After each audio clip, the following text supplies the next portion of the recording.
It started as an ordinary evening in the small Colombian town of San Juan de la Sierra.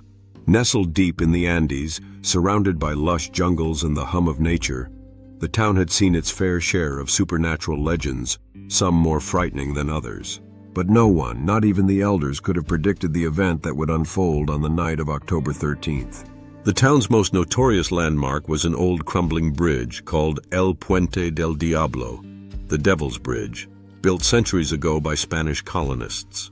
The locals believed that the bridge had been cursed by an ancient indigenous shaman who had sacrificed his life to protect the land from foreign invaders. For years, children were warned never to go near it after sunset, for the river that flowed beneath it was said to speak to those who dared to listen. On the night in question, a group of 6 friends, Luis, Camila, Andres, Laura, Felipe, and Mariana, decided to challenge the old myths. Fueled by the thrill of youth and a growing curiosity about the supernatural, they made their way to the bridge just as the sun dipped behind the mountains. The air grew thick with the scent of wet earth, and the distant howl of jaguars echoed through the jungle. "Nothing's gonna happen, you guys are just scared," Luis laughed as he led the group, his phone flashlight cutting through the darkness. But as they neared the bridge, the temperature dropped suddenly, sending a chill through their bodies. A low, eerie hum seemed to rise from the river below, vibrating in their bones. And then, it happened. A voice, deep and guttural, filled the air, a voice that seemed to come from the river itself. "Vuelvan, o todos caerán en la oscuridad eterna." Return, or you will all fall into eternal darkness. The group froze, unsure if they had heard it correctly. The voice had no clear source. It was as though the river itself was speaking. The hum grew louder and the bridge began to tremble beneath their feet. A cold mist swirled around them, making it almost impossible to see. And then, the first scream echoed through the night. Felipe, who had been joking moments before, suddenly staggered backward, his face pale as a sheet. His hand shot out as if to grab something, but there was nothing to hold on to. With a terrified gasp, he collapsed to the ground, his body twitching violently. The others rushed to him, but Felipe wasn't moving. His eyes were wide open, staring at something none of them could see. Blood oozed from his ears, nose, and mouth. It was as if something had taken him. "Felipe!" Laura screamed, shaking him, but it was too late. The life had drained from his body in mere moments. The group was paralyzed with fear. They could barely process what had just happened when Andres, the bravest of them all, stumbled backward.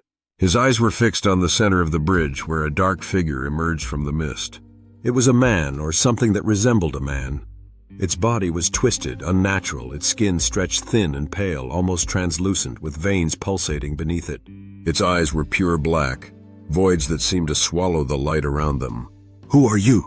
Andres demanded, his voice trembling. The creature didn't speak.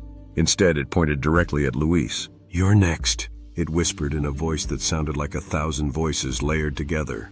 The bridge seemed to shake again, and the mist thickened. In that moment, panic set in. Camila turned and bolted, running as fast as her legs would carry her, but the others were too stunned to react. Luis didn't wait for anyone to tell him what to do. He grabbed Mariana's arm and they ran, desperate to escape the curse that had taken Felipe. The sound of footsteps pounding the ground behind them, the unnatural hum of the river, and the distant screech of the creature's laughter filled their ears. They sprinted through the jungle, dodging trees, rocks, and the overwhelming fear that chased them. The air felt heavy, suffocating, as though the jungle itself was closing in on them. When they finally reached the town, gasping for breath and covered in dirt and sweat, they turned to look back.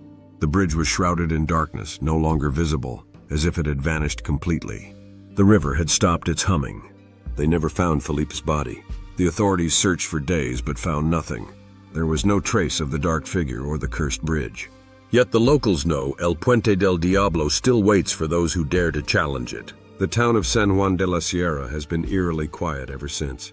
The story of that night spread like wildfire across Colombia, sparking fears, debates, and questions about what happened to the 6 friends. 2 weeks later, Luis and Mariana disappeared without a trace. Some say they crossed paths with the river's voice once more. Others say they are still out there, forever haunted by the Devil's Bridge. And the most chilling part? The voice of the river has been heard again. "Vuelvan, o todos caerán en la oscuridad eterna." Would you dare to visit El Puente del Diablo and listen to the river's call?